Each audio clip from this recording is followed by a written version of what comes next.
Hey there guys, it's Celine. Monday, the 14th of September 2020. I want to report back in here, what with things that are actually making a very deep impression on me. Some of you may know that I've been, picking up a couple of crystals here to help me focus and help me talk and think. Moonstone, grey, brown moonstone over there. Witch's finger crystal, which looks like this, all double and triple and interesting, and a actual tourmaline quartz that has the black stripes in it, like so. This is a good crystal to sort of make you sit up straight. That's more or less the message I get from this. It wakes me up a bit more. It's fairly warm out here. I've been sitting outside for a bit, also because there's quite a difference in temperature. I don't know about how it is at your end, but I have it feels like 20 degrees difference. It isn't that much, but if I sit in the house or outside, it's like 15 degrees at least. Well, yeah. So having been inside for a while, I had to get back out because I was cold. So yeah, confusing. I have reported about my business with my neighbours in my tree for the last time on Friday, and I mentioned a couple of things, and it turns out that I had to, first of all, together with my husband, I suppose, come to the decision where the tree actually has to go. I have received a couple of comments on that video also from people who follow me, and there's I suppose I should explain a bit more about what it's like in the Netherlands. We have quite a large population density here. I believe there's too many of us, but yeah. We have a culture, the Dutch culture, the Netherlands culture is based for its, massively and compulsively and erratically and in all sorts of ways in and around the notion that you have to make do with each other within, you cannot get away from each other. That's Holland. The Netherlands is basically that. It is try to be sensible, try to see the other guy's perspective, which is a good thing, yes. Of course, not everybody really does that. Some people have other ideas about what their space should feel like. The people next door, it turns out that I haven't seen them, I haven't spoken to them.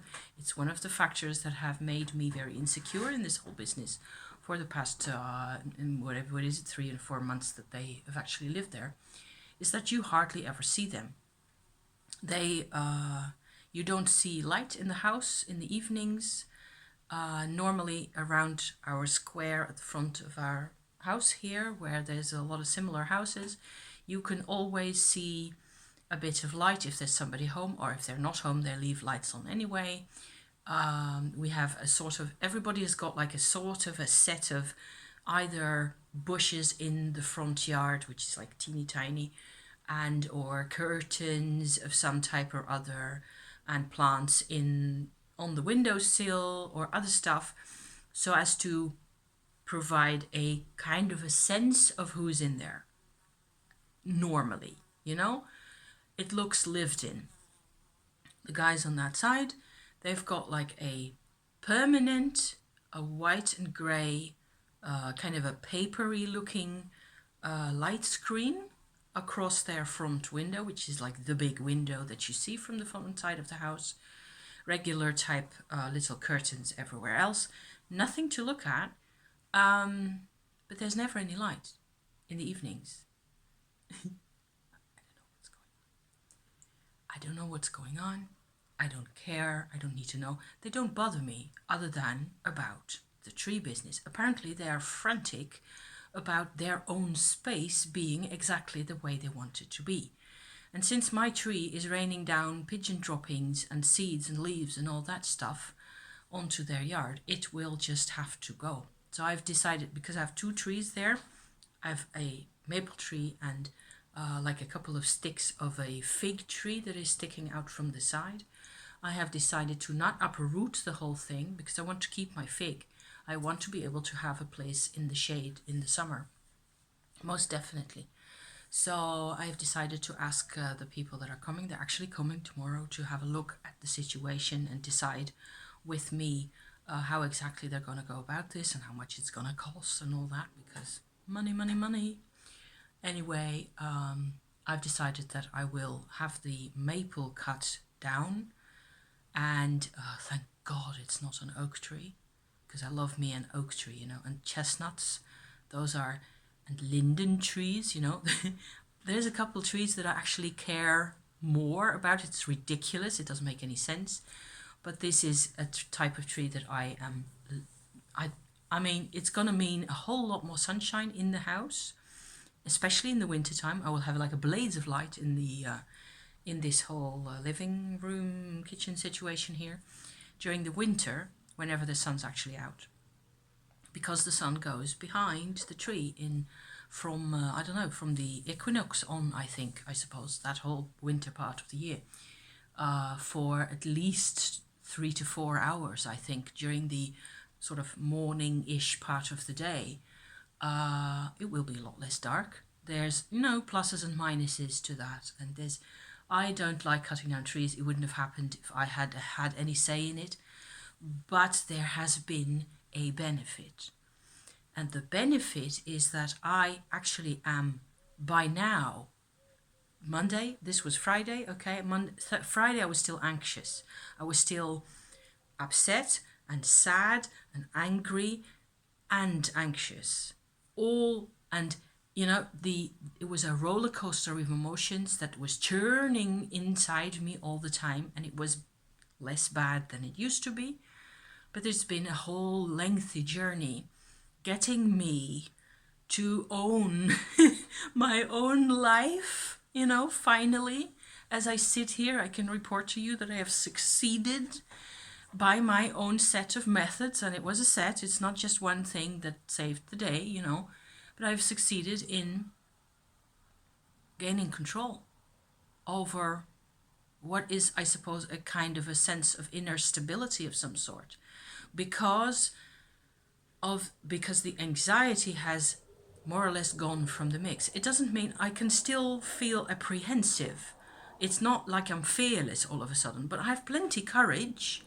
And normally, I think there is a level of inside you, there may be fear, but there should also be courage. There is heart and there is reason. You know, these things are supposed to be more or less evenly distributed inside yourself, so that you make sense to yourself, so that you do not have to go off the deep end and into oblivion, dissociating and fragmenting and sitting there traumatized the whole time. All that is very sucky, you know, and I never wanted any of that. So I've been analyzing my responses, my reactions. I was actually writing, thank goodness for that, to an uncle of mine that I've managed to regain contact with. He's a bit older than me. He's actually also a lot younger. He's from the same family, from my mum's family, really, but he's a lot younger than his 2 siblings, one of which was my mother, right? And I always used to enjoy when I was a kid.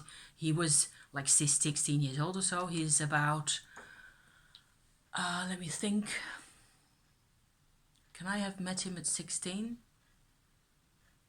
Maybe when I was really little. He's, I'm wondering now how much older he is than me. He's 70, so he's 16 years older than me, actually. So I couldn't have met him at that age. I suppose I must have met him when he was like 20-ish, 25, around that age. And he's a really nice guy. He's much more mellow than all the other members of that family. And so he actually likes to chat mainly over email because he lives in another part of the country and I can't get to him that easily.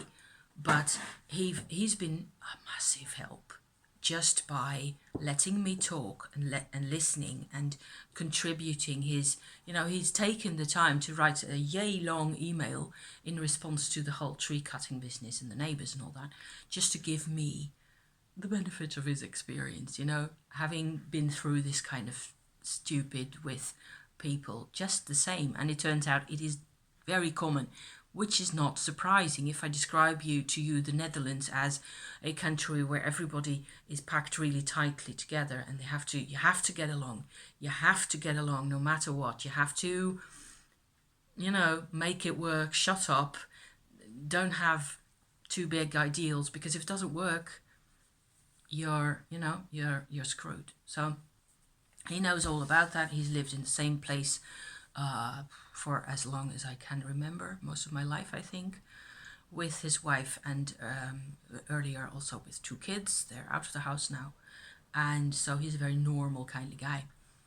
And he's helped me quite a bit, putting it all into perspective. And so I was feeling really confident writing to him about more or less my personal background story to this whole thing. And why I get so upset. How it is that I've always thought that for me, being this level of upset and anxious and, where fear and anger just become this massive seesaw in your brain and you do not get any relief or respite, not for a minute, from this constant churning. It's unlivable. And so I got around to explaining quite a bit more about that. And as I was going about that and I was writing to him, I realized that a lot of my anxiety having to do with my mother, the way my mother brought me up by herself, her anxieties and all that, most of that I've documented elsewhere on this channel. There has been a part of her, what I saw basically, or how I see it now, is I can look at my mother as 2 people. The person who more or less consciously decided a certain line of action or had a particular set of opinions that she made explicit towards me, the rational side, which was basically the conscious side. It was only rational with her. There was hardly ever any emotion coming from her, either positive or negative. And whenever it was negative, it was really bad. She had to live with that herself. But the other half of her that I have never really realized was there as well, and it was different from the first half, was an unconscious part. The unconscious part that copied a whole set of behaviors from her parents, from her own mother in particular. And she said to me, like when she was still alive in the 90s, often enough she quoted her own mother saying to her that she was probably as bad as the rest of them. A mother saying that to her own daughter. So just to give you an idea of the level of nasty, how they were going about things.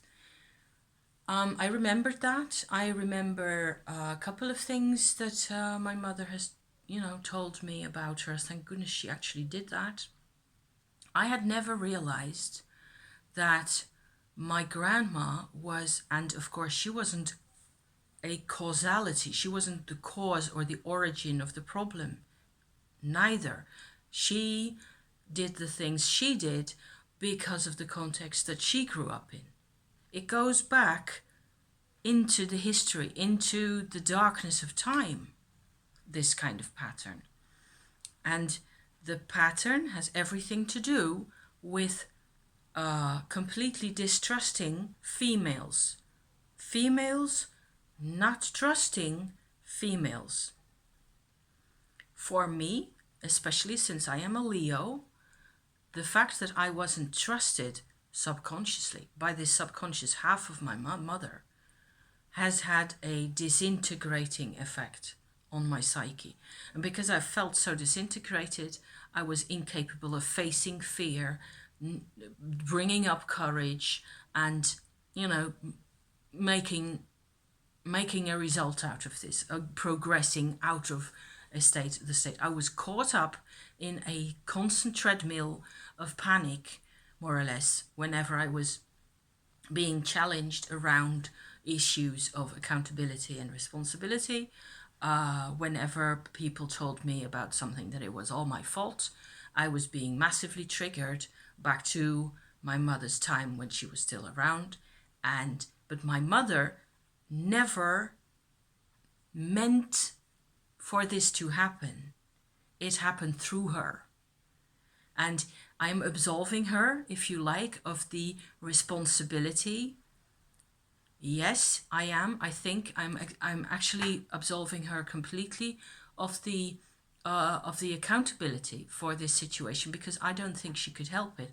I think that the whole plan behind this, including generations back and the men as well as the women and all of it, was to get me here. To get me here to sit here and talk to you about these things.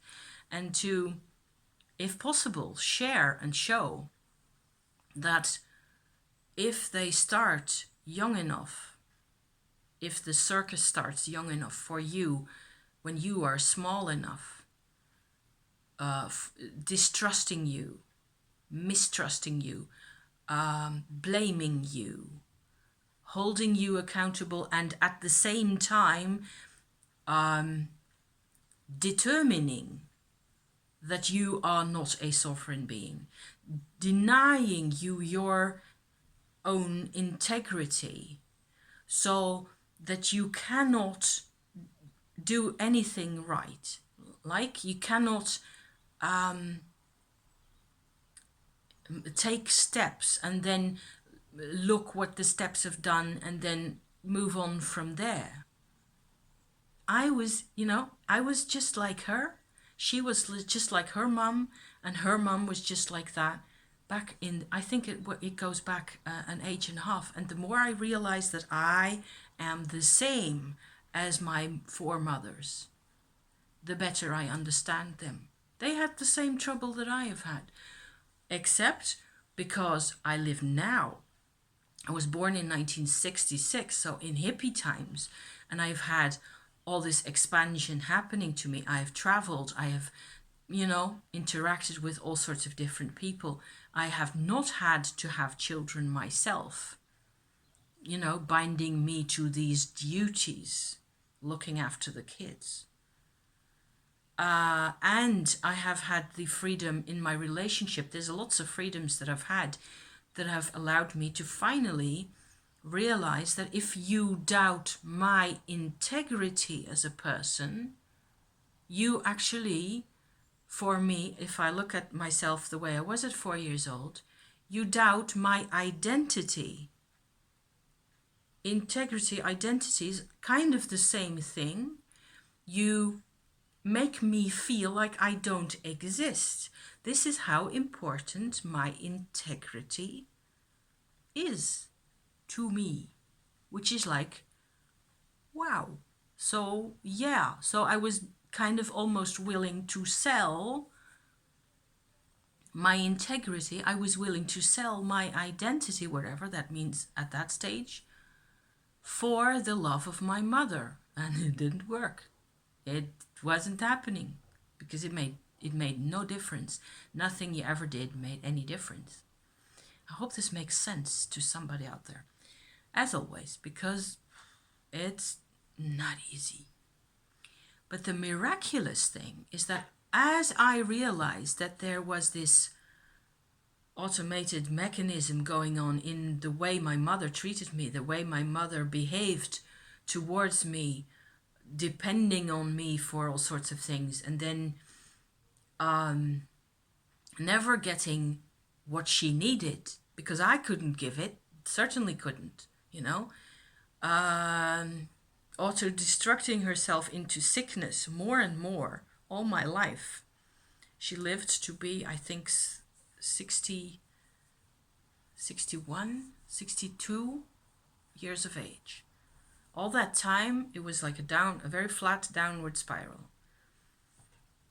And I have plenty more thoughts about how she really was, how it also was a struggle towards consciousness, towards awareness. And I am in much easier waters, with respect to this whole thing by now. The miraculous thing is that I have not, since I've realized that there is this whole deal with me with integrity and identity, that if people question my integrity, then I have nothing more to say. If people don't trust me, I mean, it's taken me 30 years to understand the concept of trust. There was no such thing. And you are a female. I mean, there's pain here. Yes, there is pain. And I know that this is 2020 and there's many more of us out there who are shouting this kind of stuff into the world. It's just incredible. Since I have realized this, my anxiety levels have gone way down. All the way down to normal. So whenever I think about them or the neighbors or the company that lets these houses to us and all that, I feel annoyed and angry and upset and all that kind of thing without the anxiety, the dissociation, the panic, all that. It's just not there anymore. To such an extent that it's freaking me out. That there were moments when I was, because I'm exhausted, I feel so tired.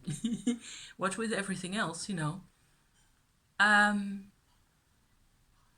I tired? I don't know, ovulation and hormones and things like that. It's a bit on the hot side. I am alone.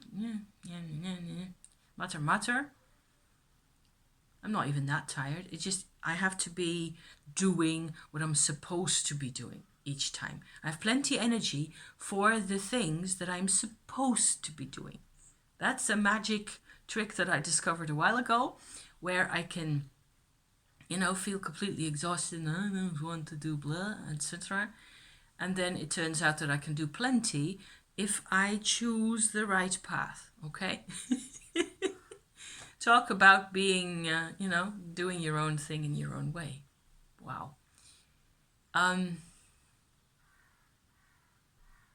I have felt even freaked out by how different this feels. I have a completely different position in my own perspective now with respect to my ancestors, my female ancestors, my mother, my dad, all of it. I have a completely different position. I am in an equal position now. I feel sorry for everybody involved, everybody. And relieved that it turns out that I'm a normal human being after all. My gut was right about everything the whole time. And I feel super sorry for everybody who's had to go through this. Sorry for the hair, by the way. I put hair oil in. I'm going to wash it when I'm done here.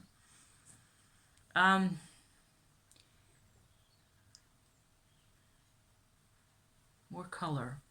I was painting and drawing a bit. I'll show it to you, just to finish off. I'm not completely sure it's finished. It has pumpkins in it. I don't think you will really get the complete experience of the color, because the camera seems to make everything rather grayish and bright. I don't know. Color is 10 times brighter than what you get on the screen. It has pumpkins. And I'm supposed to still go in with pencil and do things here. So, it's exhausting when you get a new position. When you get a new perspective like that and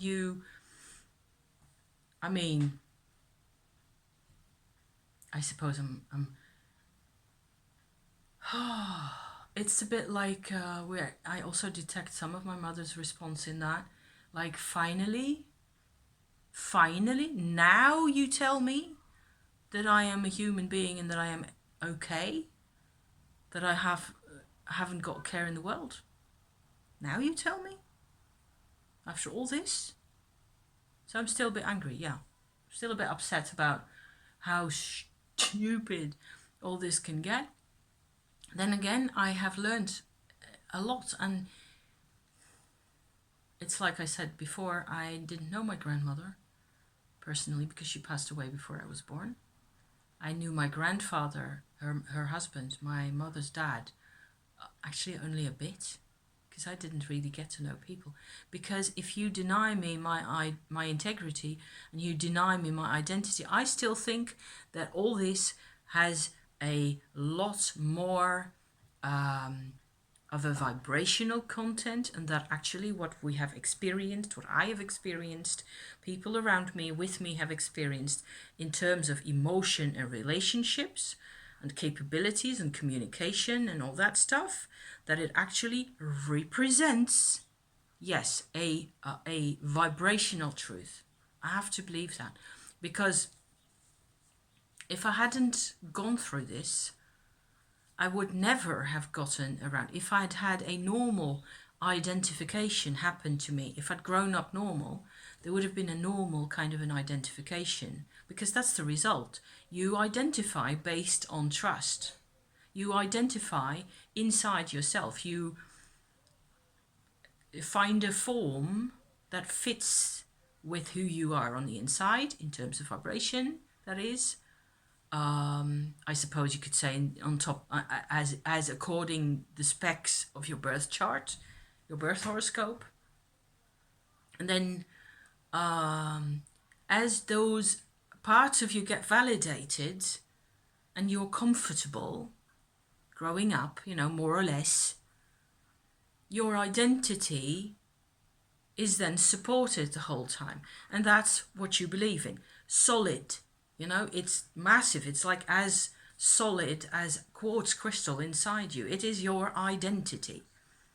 Because all that was taken away from me, because I've been fragmented and dissociated and broken into little pieces, which is kind of relatable for some people out there apparently, I've had to reinvent the whole process. I had to do it by hand instead of letting your parents and your family and your schools and all that supply you with the identification structures and strategies that you need. I never had any. Never any. Not one solid, not 1 yard of in my whole life. Nothing was consistent. My parents were arguing. There was a massive amount of silence on both sides. One of them was always talking, but there was silence underneath. One of them was always silent, and there was a whole lot of communication coming out of her, pouring out of her, that you didn't get a hold of either. We moved house every X number of months, I have not grown up with any families to speak of, except for then my mother, my granddad, that I saw occasionally once every year or so. My mother and her father were completely at loggerheads with each other. I've lived in different countries, I've spoken different languages. There is no identification in here whatsoever. I can actually even sit here and smile about that, because it's ludicrous. You're supposed to be able to, you identify when you yourself fight with someone and you put your stuff in and they put their stuff in. It can be really hard and terribly painful and obnoxious and disgusting.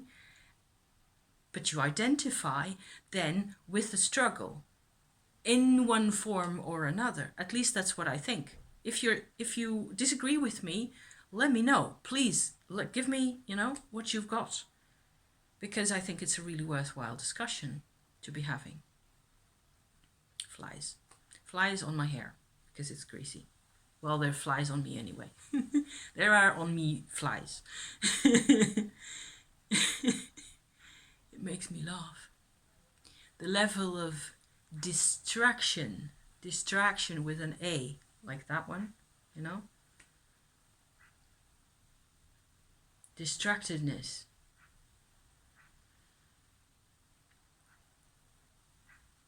I inherited brains. I inherited the capacities for analysis, and I've inherited plenty good stuff, I think, which is why I can make this work, I suppose. Or you would have made it work in whatever way. You make this work in whatever way. There's hope for me yet. I mean, I've had the star card more times than I can count by now over the past week and a bit, 2 weeks or so. And it's yeah, it's incredible. And the marvelous thing for me now is that I do not have to believe in my mother's pronouncements anymore, whether it was unconscious, because I can tell where it came from. I didn't used to know. I didn't know that all her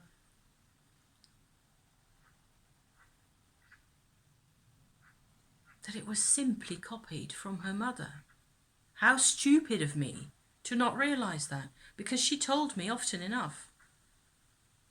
I suppose I never took the time to really think about it. So on that note, I am another half hour done here, done with this. I'll upload this tomorrow, see whether it's worth uploading at all. And tomorrow this guy is coming over to look at the famous tree business here. I will show it to you when it's all done.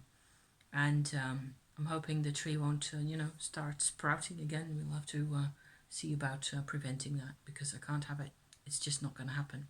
As long as I keep my fig and my yew tree, and we will see what else we get from there. Maybe I can stick another rose bush in there somewhere so that it camouflages the things a bit more. We will see what we get, okay? Thank you so much for being here, and bye for now, okay? See you then. See you next time. Ciao.